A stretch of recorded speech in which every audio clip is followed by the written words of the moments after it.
It's time to address the elephant in the room, all right? You, my friends, have stinky balls. All of you, but not anymore. It's time for you to check out the Performance Package 5.0 from Manscaped. Who knows, you might be going to some Christmas party, drinking a little too much dirty eggnog, and you might catch yourself under a mistletoe that'll lead from one thing to another, and you want to be prepared, all right? And this box has got everything you need. From the Lawnmower 5.0 Ultra, super skin-safe technology, you're really not going to nick yourself unless you're just trying to just jam it down in there. Been using it for 5 years, have not cut myself once. And the Ultra actually has a bigger spotlight, so you can see down there a lot better. It's also got another interchangeable head aside from this one. If you're just trying to cut down the Christmas tree a little bit, if you're trying to scalp that Christmas tree, it's got the foil blade that just gets it bare bones and smooth. And it's still got all that amazing technology we love. It's skin safe, it's waterproof, so you can use it in the shower, and it lasts up to an hour on a single charge. And if you're taking an hour to trim yourself up, what are you doing? Why? We also got the Weed Whacker 3.0 where you can clean out your nose hairs or ear hair or trim up your eyebrows, maybe shove it up your, don't do that last part, keep it in the facial region. And it's also got hands down my favorite product, the Crop Preserver. Keeps your balls smelling good all day long. I'm just gonna be blunt about it. It's also a great anti-chafing cream. I'm about to go to a theme park for the weekend and I'm definitely using this. And it also comes with a bottle of Crop Soother, the aftershave lotion. What else is in this thing? Oh yeah, 2 free gifts. You get the Boxers 2.0. It's literally like caressing yourself in a very comfortable hammock. And you also get the Shed 2.0 travel bag. And right now you can get all this for 15% off with my code Crypt. And just know when she's down there jingling your balls for Christmas, I want you to think of me in Manscaped, okay? Seriously though, it's great products. I've been using them for 5+ years and they've stood the test of time, okay? Code Crypt, 15% off, and I'll follow you back on Instagram if you show me your receipt because I love your balls. Okay. That's it. Love y'all. All right. We are here to determine what is Eminem's best feature. Not like his facial features or anything. Vocal feature, all right, that he's done for somebody else. I realize I probably could have posed that question a little bit better. But when faced with this question, there's a few verses that come to mind. Best Friend with Yellow Wolf, I think, is an incredible verse. It's probably one of my favorites. Patiently Waiting with 50 Cent. I think everybody talks about Renegade, but I feel like this is a sleeper hit right here, all right? Medicine Man with Dr. Dre, and Anderson .Paak is uncredited on this, but he's on it too. This song is always one of my go-to answers. So let's check it out and let's break it down and talk about some stuff why I think it's the best. Let's do it, baby. 3, 2, 1, bow. Medicine Man. Let's go.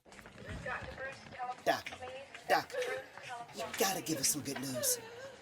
Yeah, about that. I always love how that pans out. The bitch in you.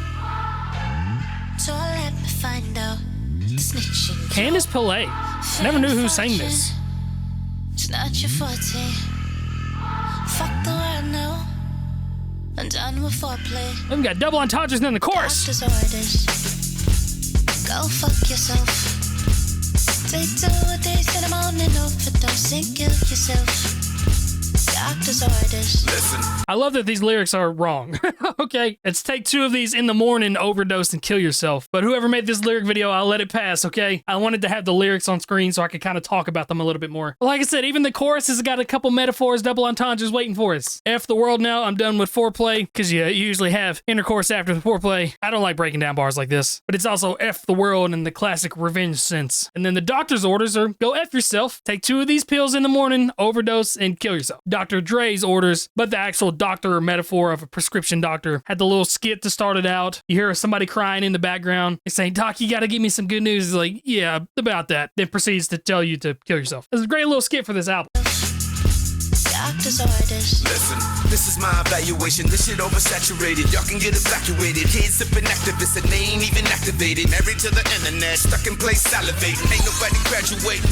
Don't nobody love this shit the way I love it. That's why I gotta hate it. Everybody out for Great bar. That ain't no exaggeration. Damn, I'm getting aggravated. Fuck, I'm getting agitated. I always love that line right there, that nobody loves this the way that I love it. That's why I got to hate all this new stuff happening. This was like dissing the mumble rap era before it was really a thing to diss the mumble rap era. When was this song even put out? What, 2010 maybe? 2012-ish? I was in high school when it came out. But it's crazy that a lot of this stuff that he's talking about here is still very prevalent in today's age, where kids are married to the internet, they are stuck in place, they're not moving or progressing forward. I say that as somebody that literally works on the internet, and then all this music is oversaturated. It all sounds the exact same, which is 10 times more prevalent now than it's ever been, I feel like. And he's got this line of kids sipping activists, but they ain't even activated. I'm assuming activist is some sort of pharmaceutical drug or company, cough syrup, something like that. But just a little clever play on words. They're not activating their brain. They're not activating their true skills. Instead, they're just drinking activists. Back it up just a bit here. Getting agitated. Teach us someone to pit in these fucking schools. The police got our name in all their databases. Girls be 13, acting 22. Niggas be 44, acting half their ages. Somebody Great tell lines me right there. what the fuck is going on? These niggas in tight shit. I'm in the fucking matrix. It's looking like a sign of the revelation. About time of the return of the fucking greatest. I got all these patients, man. How come they ain't patient with me? They just think I want the money. Why when I can take it with me? Y'all do it. Again, some more great lines from Dre here. Well, girls are 13, but they're acting 22. They're acting like they're adults when they're teenagers, don't even know life. And then we got full-grown men still acting like children. He's like, what is going on? It's like I'm in the Matrix. Everything is backwards. It feels like the revelation. It's about time of the return of the greatest. And that, again, is a metaphor because when Jesus returns, that is the revelation, the greatest of all greats. But Dre is calling himself one of the greatest of all time. So, like, this is the revelation of rap and music, and it's time for him to come back and set things straight. And then some more doctor references. I've got all these patients. How come they're not patient with me? Patience, homophone. And Dre was saying that people think he's only doing this because of the money. He's like, why? When I can take the money with me. I've got so much more money. I don't need to put out more music to make more money. I've got plenty to set me off for the rest of my life. I'm doing this because I care about music and I care about the situation of the culture today, and we got to clean it up. Backing up just a bit here. All these patients, man. How come they ain't patient with me? They just think I want the money. Why when I can take Nice it little with me? pause Y'all right there, do it too. for the love now. They gon' find out who you are. Just admit it for you get it.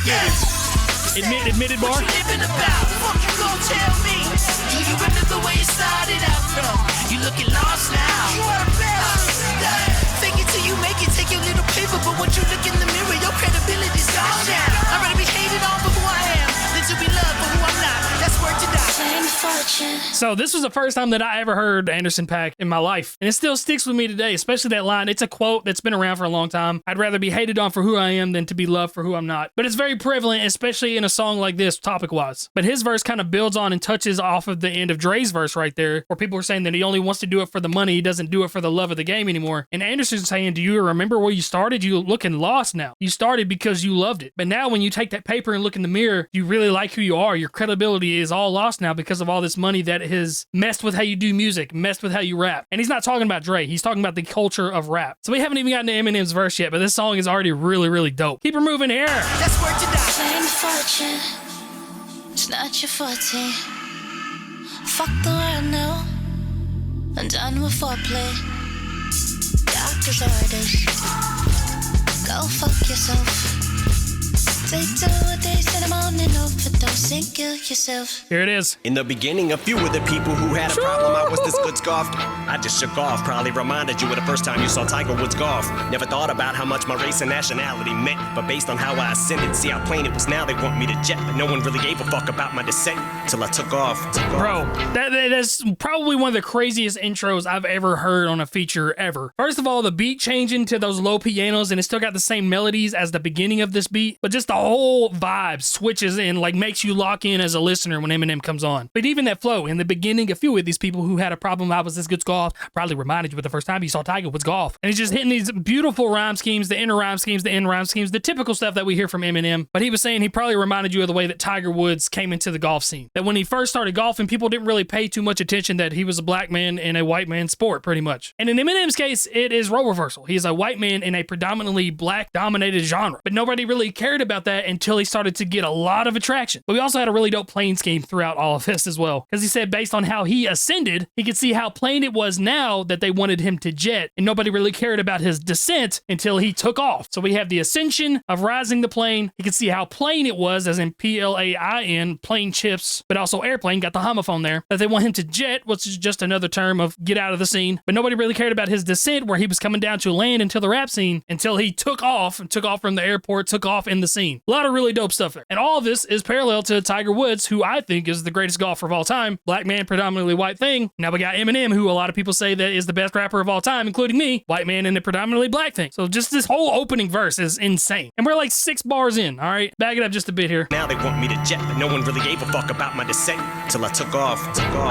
Mistook me because I look soft, but I stood tall. I just followed them. So I wrote some group balls, told these hoes to screw off. Decided opposing you was what I'm supposed to do. All I did was say what I'm feeling when the vocal booth calls, and had you on pins and needles. When I spoke to you all, you felt my pain. It's almost like I poked voodoo dolls, and I hope my spirit haunts the studios when I'm gone. My picture jumps off a poster and just floats through the halls and fucking goes through the walls like the ghost of Lou Rawls. Chorus headed for Armageddon and drama set out. dude, it always gives me chill. Look at this. It always gives me goosebumps, man. Just the rise of that beat, the risers happening in the background, and Eminem's voice portrayal just flows through the halls like the ghost of Lou Rock. Like he's just getting more and more amplified. And the flow switch up, this is just straight up vintage sounding smooth, buttery Eminem. So backing up to the beginning of this where I pause, I love that he incorporated I just followed the doctor's orders. Again, giving more credibility to Dr. Dre being one of the main jump starts of his career. But he used the sample of the chorus to do that. It was just really interesting. But he's carrying this like quadruple multi-syllable rhyme scheme throughout this verse right now. Think of oh, ooh, ooh, ah every time that you listen to this verse. Rose in grew balls. Host to screw off. Host to do alls. Vocal booth calls. Spoke to you all. It's the oh, ooh, ooh, ah. That's why my face is like, oh, ooh, ooh, ah. I'm a nerd. But we have a nice little voodoo doll reference right here where he says he's got everybody on pins and needles when he speaks to him, and it's almost like they feel his pain like he's poking voodoo dolls. Because of voodoo dolls and voodoo, you have a doll that looks like somebody that you don't like, and you just sit there and poke it, and it's supposed to like translate the pain through them. So he's saying, y'all felt my pain whenever I had you on pins and needles. It's like I was sitting there poking a voodoo doll. It's just really cool. And then ends his verse right here with this ghost scheme talking about Lou Rawls and that he hopes his pictures just float through the halls, and he just wants to be remembered. That everywhere you look, everywhere that you are in the rap game, Eminem is there mentioned for some reason. Let me back it up just a touch and then listen to this rise and this beat explosion. And I hope my spirit haunts the studios when I'm gone. My picture jumps off a poster and just floats through the halls and fucking goes through the walls like the ghost of Lou Rawls. Karma said it for Armageddon and the drama said I'm going in. Already got an arm and head, and whoever said words to this words ain't heard me word of my gift. Fucking my image even ends up taking a personal hit. Whoever I heard or whatever bridges I burn in this bitch, and whatever bitches feel like they didn't deserve what they get, and whatever consequences come with every verse was worth it. So Doc turn the beat on whose turn is it to get murdered on it. And his oh man, and I always love that he does that right there too. Whose turn is it to get murdered on it? Like he's really getting that grit, that old Eminem grit right there at the end. Said that he's going in and he's already got an arm and a head in. He's the drama setter. And anybody that says words are just words, sticking stones can break my bones, but words never hurt me, blah, blah, blah. They've never heard Eminem say words. He is above everybody else when saying words. His words feel like the stones. And says that he doesn't care what feelings he hurts, what bridges he burns, whatever consequences come with rapping is worth every bit of it because he loves rap that much. This whole song is one big ode to loving rap and the culture of rap and keeping the culture of rap the culture of rap. Back it up just a bit here. In his, so all the years I spent towing the line overtime, as sure as the mold is blind in my mind, I'm still underground as a groundhog, and I'ma go for mine. Like a whole road is trying to dig up some gold and diamonds are cold to find. I'm still underground as a groundhog, but I'ma go for mine. I'm going for mine. I'm gonna get mine, but also go for mine. A gopher is another term of a groundhog. Double ontologies. Gotta toss them in there. Also, the lyrics on this, I feel bad for whoever tried to make this. They must have done it the night of or something. As sure as I'm always lying in my mind. That's not the line. The line is, as sure as a mole is blind, I'm underground as a groundhog, and I'm a gopher mine. So we got the mole, we got the groundhog, the gopher, and then furrow at the end. It's all these schemes connected together. And even whenever this song goes out, Eminem was talking about, these are all the years I spent towing the line to overtime. That's another way of saying all the years that I've spent tiptoeing death, because overtime is the afterlife. Back it up here. I'ma go for mine. Like a whole road is trying to dig up some gold and diamonds are cold to find. No sign of slow when he slams on my nines. I just load up the most rhymes and open fire with a closed mind. All I needed was someone to co-sign. Been a assault rifle with the sniper scope for this whole time. Take one, say when the blast, just give me the order. I spray. Pain in the ass. I never noticed that. Ass with a paint gun. Ain't no one safe from non-believers that ain't none. I even make the bitches I run come.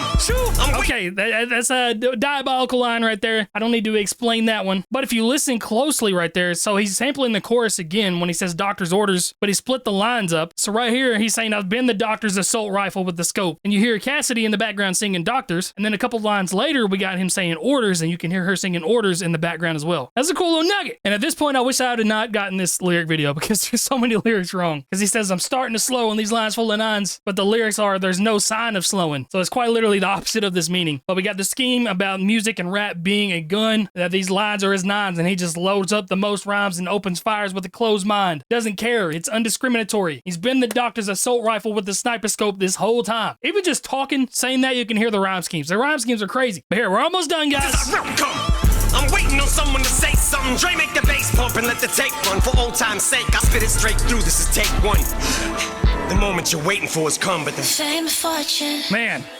It's not your so forte. great. Ends it right there by saying the moment that you've been waiting for has come, but the fame and fortune, that's not your forte. Eminem always does this in his features, I swear, where he will end his verse to really bleed into the chorus and make it make perfect sense. I will say I do have a little quarrel to pick. Says that he spit it through. This is take one, but I could hear a jump cut in there, and there was like an overlapping whenever he started, commas headed for Armageddon, the drama setter, I'm going in. A couple lines later down is where you can hear the overlap happen. It's the only quarrel that I have with this entire song. There we go. That was Medicine Man, Dr. Dre, Eminem, Cassidy Pillay and Anderson .Paak. I think it's Eminem's best feature. Definitely got to be in the top 5. But y'all let me know, is this Eminem's best feature, or is there another one that I've never reacted to? Because I see The Weeknd with Eminem and The Hills. I don't even know if I know that song. I'm sure I do. I don't listen to a lot of The Weeknd, but I might check that one out one day. But if there's one that I've not reacted to and you want me to break it down and see if it's the best Eminem feature, comment that and let me know. Whatever gets the most likes in the comments, I will check that one out. Shout out to everybody on the screen. These are my Patreon members. They are awesome. They got this video early and they helped me out a ton to fight these copyright claims on these videos. So if you want to join, feel free to, but you don't have to. It's hard times out there right now. So I appreciate you just watching. Here's my music if you care, and you can check out my website if you want to, if you're an artist and you want reactions or features or all sorts of stuff. It's all there. Love you guys and God bless. I feel it inside me. The demons taking over, yeah, they fiending to guide me. They speaking with no reason, telling me to beat on people that disagree when I speak, cause they mean to defy me. And even though I might agree, there's something else inside of me that's trying to tell me that there's more to the life than hate that I receive. I thought I put it behind me, but the rage just keeps on rising. The evil's trying to divide me, but the people want some violence. See, it's the prodigy in me that wants a pot degree to beat. Squashing in my hostilities that I've been